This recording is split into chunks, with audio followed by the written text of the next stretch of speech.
It's the coziest, rainiest day today, and all I want to do is sit on my sofa under a duvet and read a book.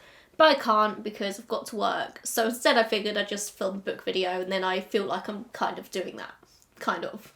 I figured today I'd talk about some more specific sapphic book recommendations. Try saying specific sapphic 10 times fast. That has been an absolute tongue twister for me.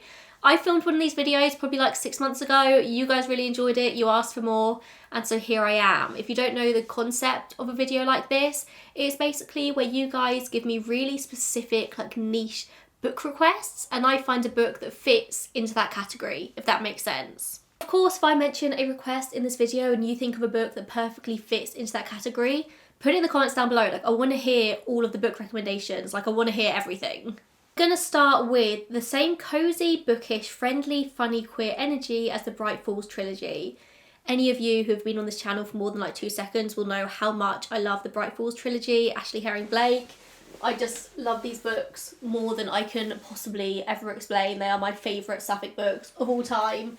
And it has been very hard to find other books that give me the same vibe. There's lots of like queer, cozy romances, but nothing that quite feels that whole. The only ones I can really think of, maybe Alexandria Bellfleur, the Written in the Stars series. There's 3 books in the series. The first one and the last one feature like WLW, women loving women couples.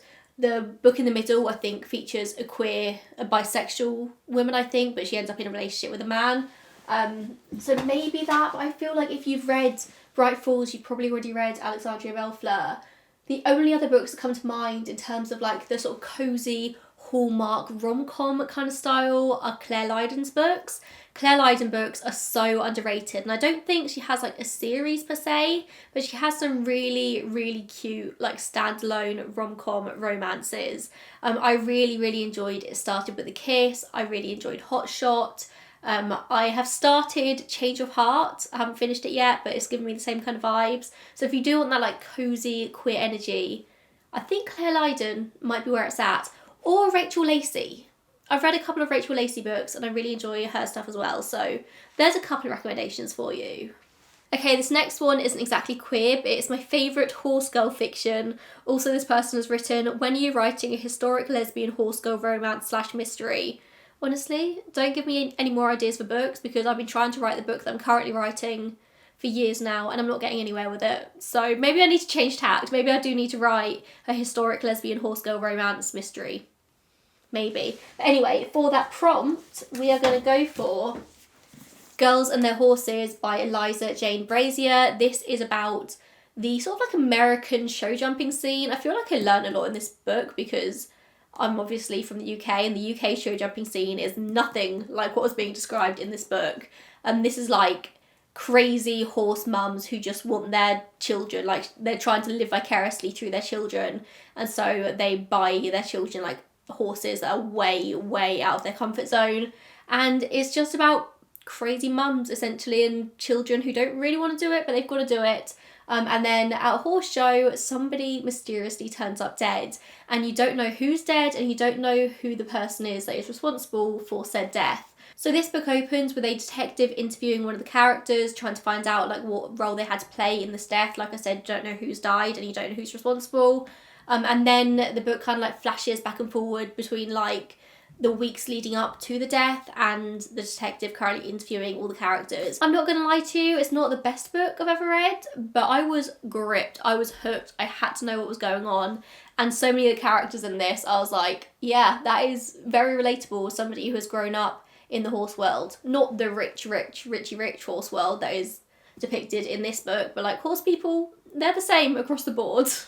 So this next prompt, I'm not sure if it was supposed to be like 2 separate prompts or the same, but it reads Morally Grey, Grumpy and Sunshine. And I actually do think I have a book that fits both Morally Grey and Grumpy and Sunshine, and that is That Green-Eyed Girl by Julie Owen Moylan. It was one of the free Kindle books in July, and I'm so glad I got it because it's historical, sapphic fiction, and it was so good. I think I actually gave it 5 stars in the end. Our main character in That Green-Eyed Girl, whose name completely escapes me, I'm so bad at remembering characters' names in books, but our main character is a school teacher. It's set in the 1950s, and obviously in that time teachers had a lot of rules they had to live by, And one of the rules was definitely, you cannot be gay. I mean, nobody could be gay, but teachers especially, you cannot be gay. But it turns out this teacher is gay with another teacher at the same school, and they even live together, but everyone kind of thinks they just live together as friends, as spinsters. People think they're a bit weird, but like nobody really questions it that much until another one of their colleagues, a very, very odd woman, finds out their secret, and instead of just like outing them to everyone, she blackmails them for a very long time, and everything starts to crumble around them. And some of the characters in this make really terrible choices, or what I consider to be terrible choices, but that is looking at it from a 2024 lens, and I might have viewed it very differently in the 1950s. So this is definitely morally grey. There's one character in this who is like not even grey, like straight up evil, bad, horrible. But then another character makes some bad choices, and it's kind of like, it seems horrible, but also like, what would you have done in this time? And our two main characters also definitely fit into the whole Grumpy and Sunshine thing as well. I really, really enjoyed that book.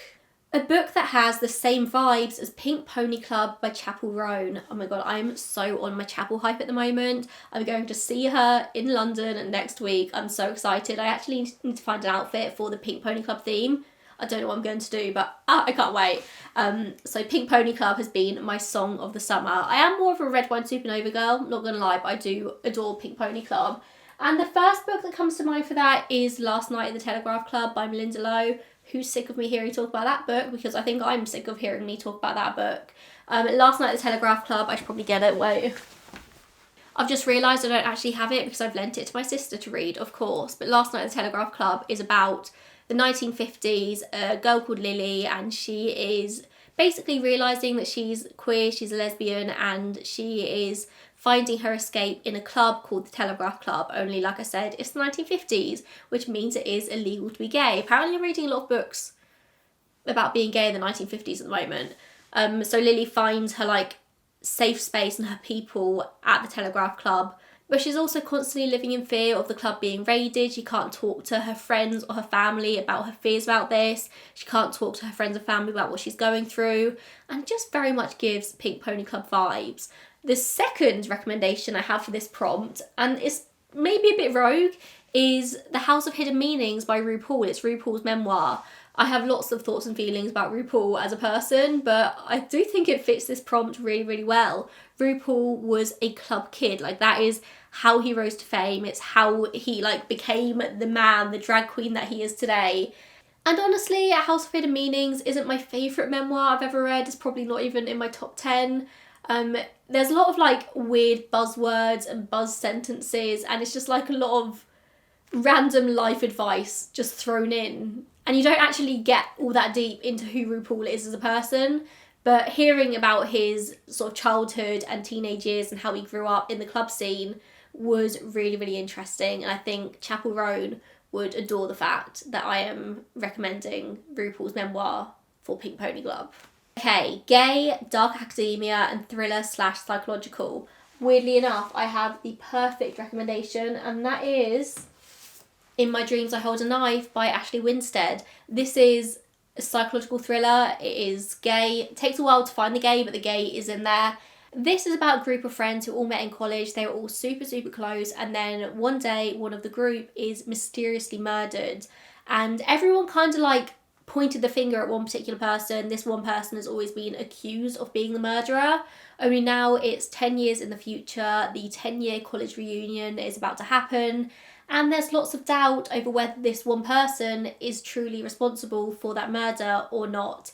And so our main character here, Jessica, decides to go back to her college reunion with an ulterior motive in mind, and that is find out who really murdered her friend. Like, find out if the person they've all been blaming for so many years is truly the person responsible or not. Like, what happened? Vampire lesbians. I will admit, I am a contemporary fiction reader. I'm a lit fic reader. I really don't read much with like supernatural elements to it. But there is one recommendation for vampire lesbians, and that's Carmilla. If you are gay, if you are a sapphic woman and you have not read Carmilla, what are you doing? I don't have a copy to show you. I actually read Carmilla, I think, in a PDF online like 10 years ago when the Carmilla YouTube series was getting really big. Again, does anybody remember Carmilla, the YouTube series? That was like a big part of my gay awakening. Carmilla, gay lesbian vampires. I'm just going to give you a really like brief overview by reading from the Wikipedia page of all things, just because I read it so long ago I can't really remember the details.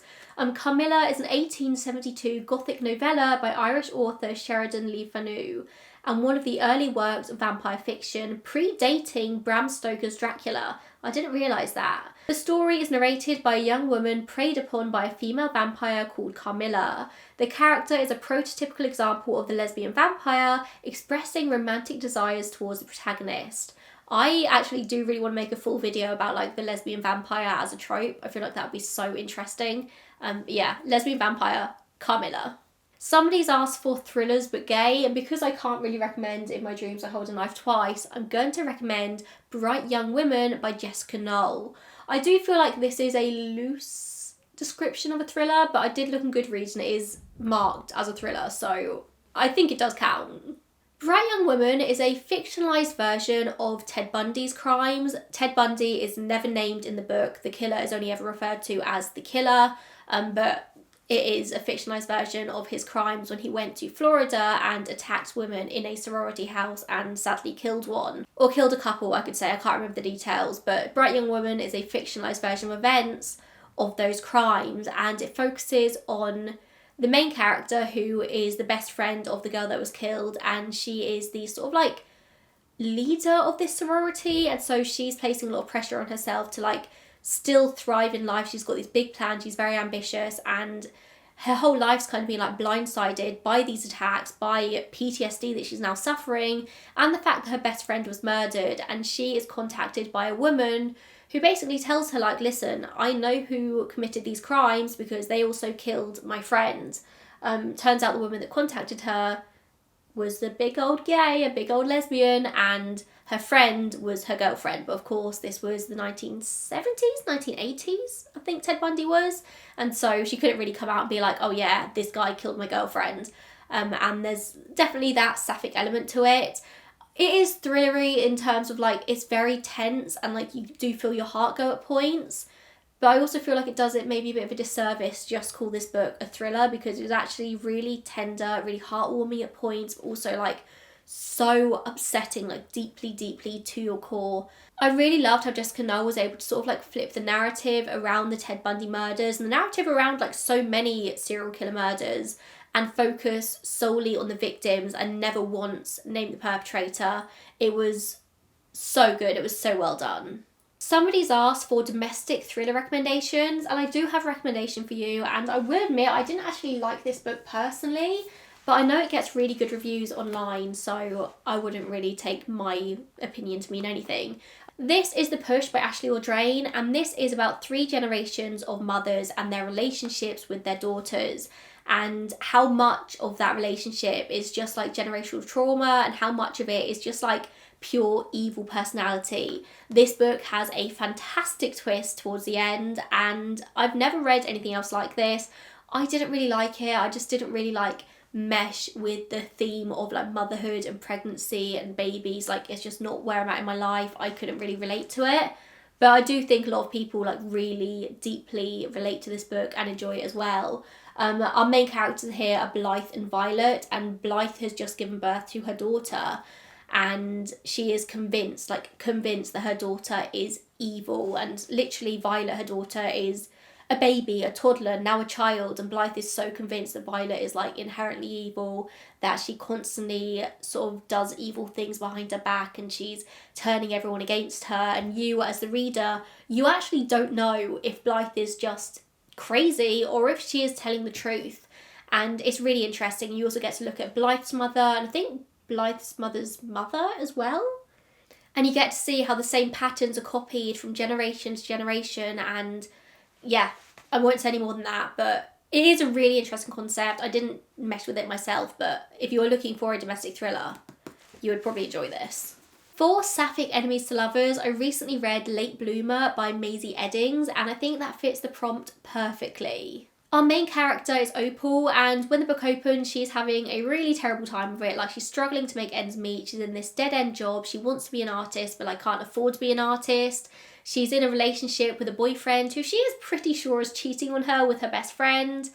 And then she wins the lottery, and because Opal isn't the kind of person who thinks things through very well, she decides to buy a failing flower farm in a small town like an hour away from where she lives. And so she turns up on this flower farm one day and finds out there is actually a woman still living there running said flower farm who had no idea that it was up for sale, and that is Pepper. And so when Opal suddenly arrives in Pepper's life, Pepper is like, who the fuck are you? Why are you trying to take my flower farm away from me? Like, this is my entire livelihood. This is my life. Like, I hate you kind of vibes. And they are forced to live together in this tiny little house on this farm whilst they figure out like what the hell they're going to do, because Opal spent all of her money on this farm now and like she just needs to make ends meet.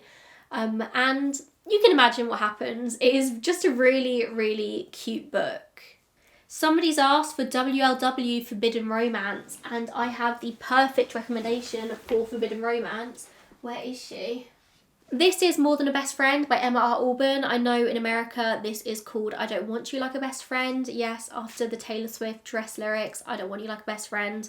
Why they changed it here, I do not know. It's very frustrating. So this is set in 1857 and our main character is Beth, and she has got one season to go out there and find a husband because her mum, she's just raised by a single mum, is about to run out of money, and if Beth doesn't marry well, then they're screwed basically, like they're going to be destitute. So Beth goes out, she is going to find herself a husband.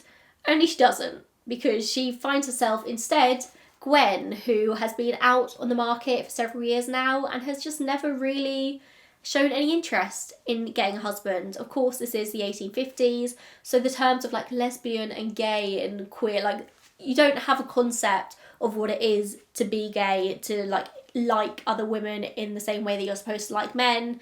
But Beth and Gwen find themselves kind of unable to keep away from each other and things happen. I will admit to you, I didn't like the conclusion of this book, but also I don't really know how else the author could have concluded it.